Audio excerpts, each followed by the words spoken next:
महाराष्ट्राची स्पेशालिटी, महाराष्ट्राची फेवरेट थाळी आज तुमच्यासाठी घेऊन आलेली आहे। काही टिप्स अँड ट्रिक्स मी तुमच्यासोबत शेअर करणार आहे। अशा पद्धतीने तुम्ही एकदा नक्की ट्राय करा। चला तर मग आता सुरुवात करूया। हाय हॅलो नमस्कार सर्वांना, मी पूजाच्या दुनियेमध्ये अगदी तुमचं मनापासून स्वागत करते। कशा तुम्ही सर्व? आय होप तुम्ही खूप छान मस्त मजेत असणार आहात। आणि आज आहे रविवार, संडे आहे, तर संडे स्पेशल आज खूप छान छान बनणार आहे किचनमध्ये। तर ते काय असणार आहे त्याच्यासाठी तुम्हाला ब्लॉग पूर्ण बघावं लागणार आहे, तर शेवटपर्यंत ब्लॉग नक्की बघा। आणि आज दिवसाची सुरुवात अशी झालेली आहे, बघू शकता।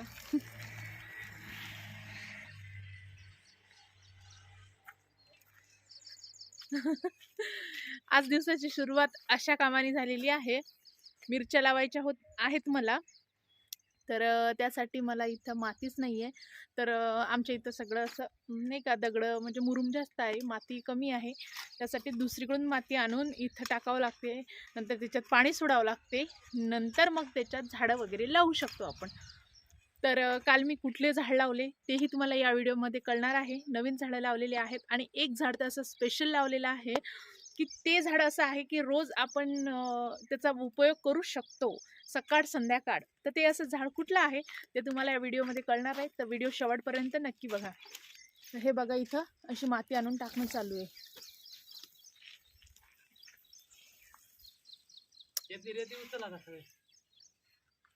काय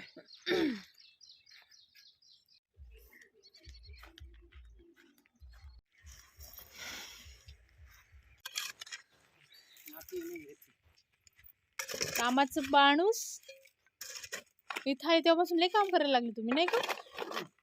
हा, अशी कामं कधी केली का तुम्ही नाही घरी? तुमच्या घरी तर शेती आहे, मग शेतीत वगैरे केले का? कधीच नाही? शेतीत कधीच गेले नाही तुम्ही? स्वतःच्या घरच्या वावरात? कुठं पाठीमाग नाही हो, इथंच टाका ना, असं बांध बनवा ना इथं। माती रेतीची आहे। हे जे आहे ना, हे तिकडे ढकला।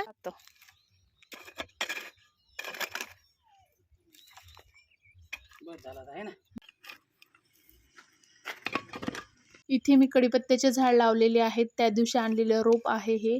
आणि इथे मी गवती चहाचं रोप आणलेलं आहे, जे काकूच्या इथून आणलेलं आहे। काकूच्या इथं खूप मोठं झाड आहे गवती चहाचं, आणि मी एकदा त्यांच्या इथं चहा पिलेला गवती चहाचा, म्हणजे तसा चहा बऱ्याचदा पिला, पण ज्या दिवशी मी गवती चहाचा फर्स्ट टाइम चहा पिला त्या दिवशी मला खूप टेस्ट आवडली।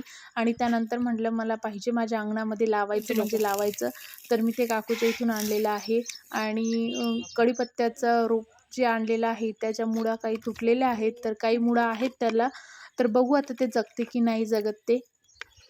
कुणाला एकीन वाटेल का मी हे असे कामं करते पुण्यामध्ये राहून, आणि कुणाला हे व्हिडिओ बघून तरी एकीन वाटेल काय की मी पुण्यामध्ये राहते। असं सांगितलेलं ना तर लोक मला खरंच हसतील की मी खरंच पुण्यामध्ये राहते। तर तुम्ही बघू शकता, जेव्हापासून आम्ही आमच्या स्वतःच्या घरात राहायला आलो तेव्हापासून आमची कंडिशन अशी झालेली आहे। आम्ही पुण्यामध्ये राहतो का शेतात राहतो, काय म्हणजे काय करतो नेमकं आम्हालाच कळत नाही आहे। कारण की हाऊस खूप आहे, झाडं वगैरे लावायची किंवा गार्डनिंगची, भाजीपाला लावायची खूप हौस आहे। त्यामुळे आता स्वतःच सर्व कामं करावं लागतात। माझी सुरुवातपासून इच्छा होती की पुण्यामध्ये माझा प्लॉट असावा, छोटंसं घर असावं, त्याच्यासमोर गार्डन असावं ज्याची मी काळजी घेईल। पण हे अशी स्वप्न होतं माझं, आणि आज कुठंतरी ते स्वप्न साकार होतंय आणि मी ते साकार करते। पण त्याच्यामागं कष्टही तसेच आहेत, खूप सारे कष्ट घ्यावे लागतात। मला फ्लॅट ही सिस्टीम कधी पटलीच नाही, कारण की आपल्याला 500 ते 600 स्क्वेअर फूटमध्येच आपल्याला फ्लॅट मिळतो, आणि आपल्याला पूर्ण आयुष्य 500 ते 600 स्क्वेअर फूटमध्ये सीमित राहतं। त्यामुळे माझं स्वप्न सुरुवातपासून प्लॉटचं होतं, आणि छोटंसं घर, जास्त मोठ्याची मला हौस नाही आहे। छोटंसं माझं घर असावं, आणि समोर मी माझ्या पद्धतीनं माझं गार्डनिंग करीन आणि मी माझं घर सजवेल। तर छोटीशी झाडाची बोर मिरची निघालेली आहे, आणि आता अंघोळी वगैरे झाल्या, बाहेरचे सर्व कामं आवरले आणि सर्वात आधी मी डाळ टाकलेली आहे पुरणाची, चहा वगैरे घेतला आणि त्यानंतर पुरणाची डाळ शिजली आणि आता आपण सारासाठी म्हणजे सार बनवतो आमटी. आमच्या इकडं विदर्भामध्ये आमटीला साराची भाजी असं म्हणतात. तर त्याच्यासाठी मी डाळीचं पाणी आणि थोडीशी डाळ अशी काढून ठेवलेली आहे. प्रत्येक वर्षी सीझनचा पहिला आंबा घरी आला तर मी पुरणाची डाळ टाकते आणि रस आणि पुरणपोळी ही माझी फायनल असते. प्रत्येक वर्षी आंब्याचं स्वागत मी पुरणपोळीनीच करते. तर पुरण झालेलं आहे, पुरण शिजलेलं आहे आणि आता आपण बनवायचा आहे रस. तर आंबे स्वच्छ पाण्याने धुवून घेतलेले आहेत. त्यानंतर मी मिक्सरमध्येच रस बनवणार आहे, कारण की हे आंबे वेगळे आहेत, गावाकडच्या सारखे आंबे नाही आहेत हे. तर मिक्सरमध्ये मस्त स्मूथ असा रस बनतो आणि मी मिस्टरांना माझ्या मिक्सरमधलाच रस आवडतो जास्त. तर आंब्याची साल काढून घेतली, त्यानंतर मिक्सरच्या भांड्यामध्ये आंबे टाकले, त्याच्यानंतर साखर घातली, थोडंसं थंड पाणी घेतलं आणि आपला रस रेडी आहे. रस फ्रीजमध्ये ठेवला, स्वयंपाक होईपर्यंत रस आपला थंडगार होईल आणि आता आपण आटा मळून घेऊया. मी पूर्णपणे गव्हाच्या पिठाचाच वापर करते, मैद्याचा वापर मी करत नाही. तर इथे मी गव्हाचं पीठ घेतलं, त्याच्यामध्ये मीठ टाकलं थोडंसं आणि त्याच्यामध्ये हळद टाकली. पीठ आपल्याला छान जोर लावून मळून घ्यायचं आहे. जेवढं जोर लावून आपण पीठ मळू तेवढ्या पोळ्या आपल्या छान मऊ आणि लुसलुशीत होणार आहेत. तर आता आपण पीठ मळून ठेवलं. आता पीठ मुरेपर्यंत आपण आमटी करून घेऊया. तर सर्वात आधी कढई ठेवली, त्यानंतर कढईमध्ये तेल घातलं, त्यानंतर जिरं घातला आणि कढीपत्ता घातला. मसाला काढून घेतलेला छान गॅसवर कांदा भाजून घेतला, खोबरं भाजून घेतलं, टमाटर भाजून घेतलं, टमाट्याची प्युरी काढली, कांद्याची प्युरी काढली, आलं आणि लसूणची पेस्ट काढली, त्यानंतर खोबरं भाजून घेतलेलं त्याची पावडर काढलेली आहे. साधा आणि सिंपल मसाला आहे, गरम मसाला कुठलाही वापरलेला नाही आहे मी.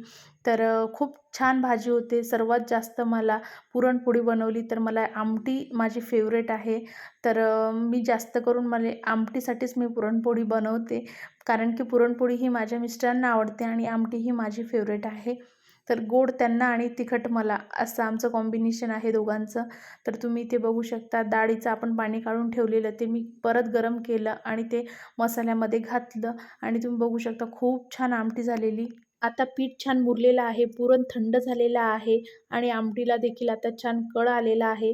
आता आपण फायनली छान पोळ्या बनवायला सुरुवात करूया.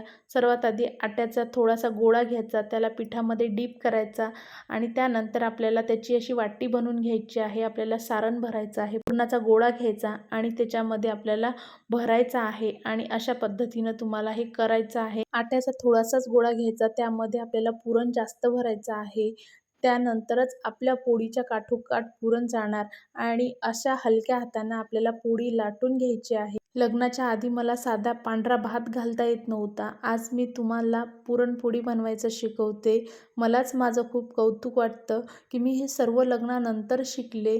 हळूहळू मला कोणी हे शिकवलं नाही. मी माझं मी शिकत गेले. चुका पण खूप झाल्या. याच्या आधी मला पुरणपोळी बिलकुलच बनवता येत नव्हती, पण मी माझंच शिकले आणि छान आता बघू शकता तुम्ही, छान मी पातळ अशी पोळी लाटून घेतली, तव्यावर टाकली आणि आपली टमाटम फुगलेली पोळी, आपली पुरणपोळी रेडी आहे.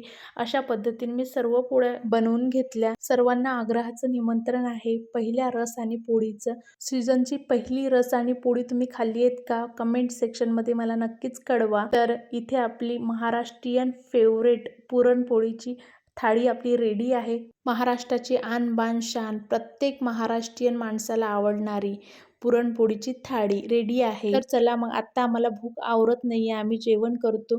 तुम्ही मात्र व्हिडिओ कसा वाटला कमेंटमध्ये नक्कीच सांगा. व्हिडिओ आवडला असेल लाईक करा, शेअर करा आणि पूजेच्या दुनियेला प्लीज सबस्क्राईब करून घ्या. Thank you for watching. बाय.